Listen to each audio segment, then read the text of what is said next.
Hello and welcome to a chapter a day. This is the reading of John chapter 11. I will be reading from the Amplified Version, and here reads. Now a certain man named Lazarus was sick.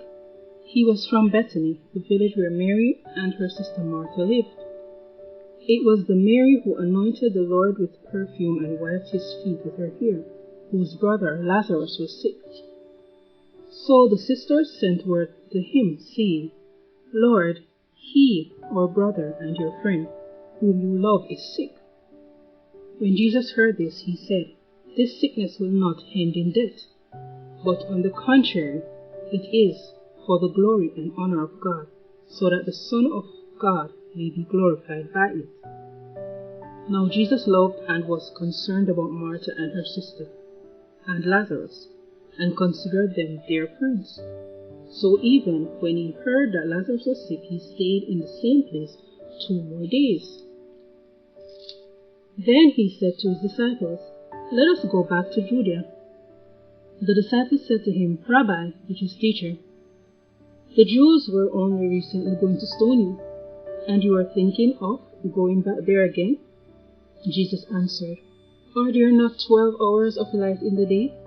Anyone who walks in the daytime does not stumble, because he sees by the light of this world. But if anyone walks in the night, he stumbles, because there is no light in him. He said this, and after that said, Our friend Lazarus has fallen asleep, but I am going there to wake him. The disciples answered, Lord, if he has fallen asleep, he will recover. However, Jesus had spoken of his death, but they thought that he was referring to natural sleep. So then Jesus told them plainly, Lazarus is dead. Lazarus is dead. And for your sake I am glad that I was not there, so that you may believe, but let us go to him. Then Thomas, who was called Didymus, the twin, said to his fellow disciples, Let us go too, that we may die with him. So when Jesus arrived, he found that Lazarus had already been in the tomb 4 days. Bethany was near Jerusalem, about 2 miles. And many of the Jews had come to see Martha and Mary, to comfort them concerning the loss of their brother. So when Martha heard that Jesus was coming, she went to meet him, while Mary remained sitting in the house. Then Martha said to Jesus, Lord, if you had been here, my brother would not have died. Even now I know that whatever you ask of God, God will give to you.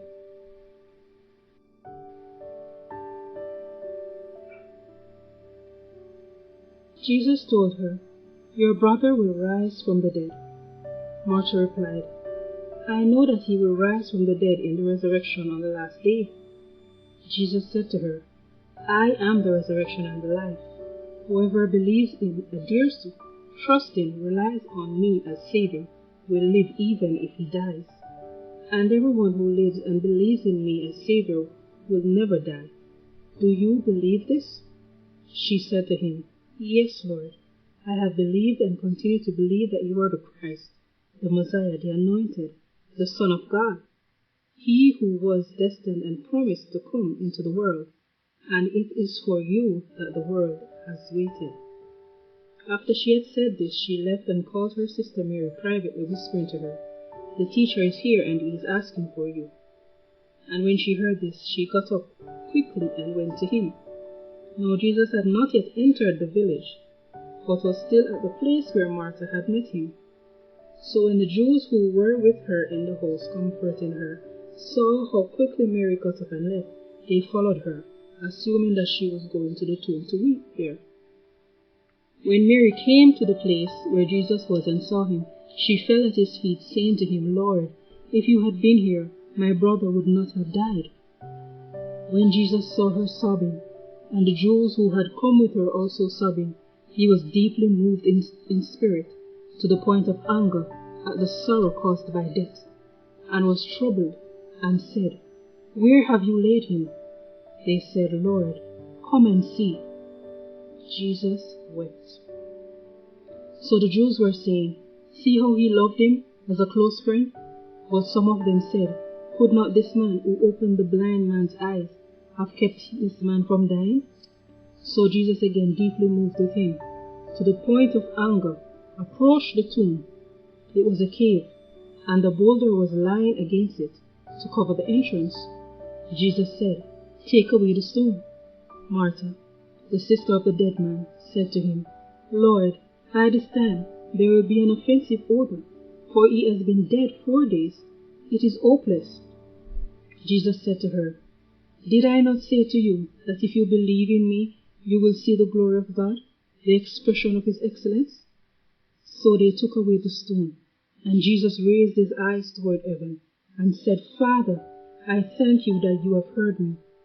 I knew that you always hear me and listen to me, and I have said this because of the people standing around, so that they may believe that you have sent me, and that you have made me your representative.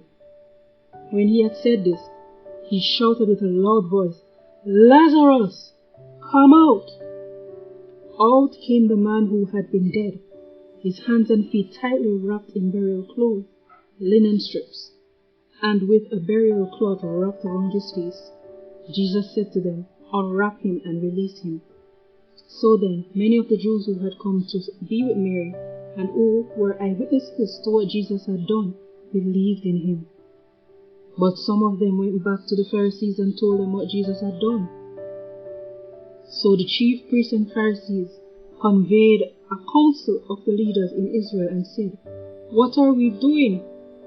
For this man performs many signs attesting miracles. If we let him go on like this, everyone will believe in him, and the Romans will come and take away both our holy place, the temple, and our nation. But one of them, Caiaphas, was the high priest that year, the year of Christ's crucifixion, said to them, You know nothing at all, nor do you understand that it is expedient and politically advantageous for you that one man die for the people, and that the whole nation not perish. No, he did not say this simply on his own initiative, but being the high priest that year, he was unknowingly used by God and prophesied that Jesus was going to die for the nation. And not only for the nation, but also for the purpose of gathering together into one body the children of God who have been scattered abroad. So from that day on they planned together to kill him. For that reason Jesus no longer walked openly among the Jews, but left there and went to the district that borders on the uninhabited wilderness, to a town called Ephraim, and he stayed there with the disciples. Now the Passover of the Jews was approaching, and many from the country went to Jerusalem before Passover to purify themselves ceremonially, so that they would be able to participate in the feast. So they were looking for Jesus as they stood in the temple area, and saying among themselves, What do you think? He will not come to feast at all? Now the chief priests and Pharisees had given orders that if anyone knew where he was to report it, so that they might arrest him. Bless the name of the Lord.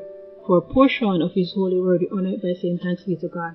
And that is the end of the reading of John chapter 11, in a chapter a day. Join me again tomorrow for the reading of John chapter 12. God bless you.